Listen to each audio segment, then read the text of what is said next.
Hi friends, welcome to our channel. நீங்கள் நம்ம சேனலில் மைசூர் போண்டாவும் தேங்காய் சட்னியும் எப்படி செய்யலான்னு பார்க்கலாம். வாங்க வீடியோக்குள்ளே போகலாம். ஒரு கப் மைதா மாவு அது இந்த பாத்திரத்தில் சேர்த்துடலாம்.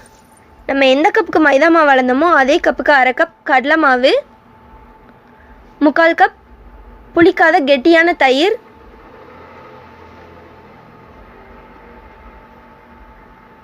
100 கிராம் கோஸ் அது இந்த மாதிரி குட்டி குட்டியாக கட் பண்ணிக்கோங்க.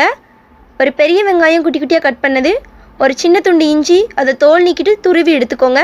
2 பச்சை மிளகாய் குட்டி குட்டியாக கட் பண்ணது. இப்போ இதெல்லாம் நம்ம கட் பண்ணி வச்சுருக்க கோஸ், வெங்காயம், இஞ்சி, பச்சை மிளகாய், ஒரு கைப்பிடி அளவு கருவேப்பிலை, மல்லி இலை, உப்பு தேவையான அளவு அதையும் சேர்த்து நல்லா கலந்து விட்டுக்கலாம். நம்ம எந்த கப்புக்கு மாவு அளந்தோமோ அதே கப்புக்கு 1 கப் தண்ணி அதையும் சேர்த்து நல்லா கலந்து விட்டுக்கலாம். இது கொஞ்சம் கெட்டியாக தான் இருக்கும், அதனால் 1 கப் தண்ணியே கரெக்டான அளவாக இருக்கும். பாருங்கள் ஃப்ரெண்ட்ஸ், இந்த மாதிரி கரைச்சி எடுத்துக்கோங்க. அவ்வளோதான், நம்மளோட மாவு ரெடி ஆயிடுச்சு. 10 நிமிஷம் இது அப்படியே இருக்கட்டும். நம்ம அதுக்குள்ளே இதுக்கு சைடிஷ் சட்னி ரெடி பண்ணிடலாம். சட்னி ரெடி பண்ணுறதுக்கு ஒரு மிக்ஸி ஜாரில் 1 கப் துருவன தேங்காய், 3 பச்சை மிளகாய், ஒரு சின்ன துண்டு புளி, ஒரு சின்ன துண்டு இஞ்சி, ஒரு கைப்பிடி அளவு மல்லி இலை, உப்பு தேவையான அளவு. இதில் கொஞ்சமாக தண்ணி சேர்த்து நம்ம நல்லா அரைச்சி எடுத்துக்கலாம். நம்ம அரைச்சி எடுத்தாச்சு, ஓப்பன் பண்ணி பார்க்கலாம். பாருங்கள் ஃப்ரெண்ட்ஸ், இந்த மாதிரி அரைச்சி எடுத்துக்கோங்க. அவ்வளோதான், நம்மளோட சட்னி ரெடி ஆயிடுச்சு. 10 நிமிஷம் ஆயிடுச்சு, நம்மளோட மாவு சூப்பராக ரெடி ஆயிடுச்சு. இப்போ இதை எண்ணெயில் சேர்க்கலாம். ஒரு பாத்திரத்தில் எண்ணெய் வச்சுக்கோங்க, எண்ணெய் நல்லா சூடாகட்டும். எண்ணெய் நல்லா சூடாயிருச்சு.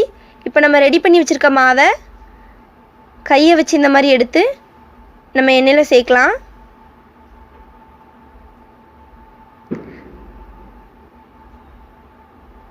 பாருங்கள் ஃப்ரெண்ட்ஸ், எவ்வளோ சூப்பராக வந்திருக்குன்னு. ஸ்டவ்வை லோ ஃப்ளேம்லேயே வச்சுக்கோங்க. இது இப்போ 1 சைட் திருப்பி போடலாம்.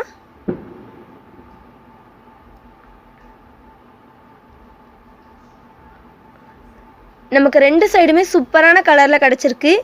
இப்போ இதை எடுக்கலாம்.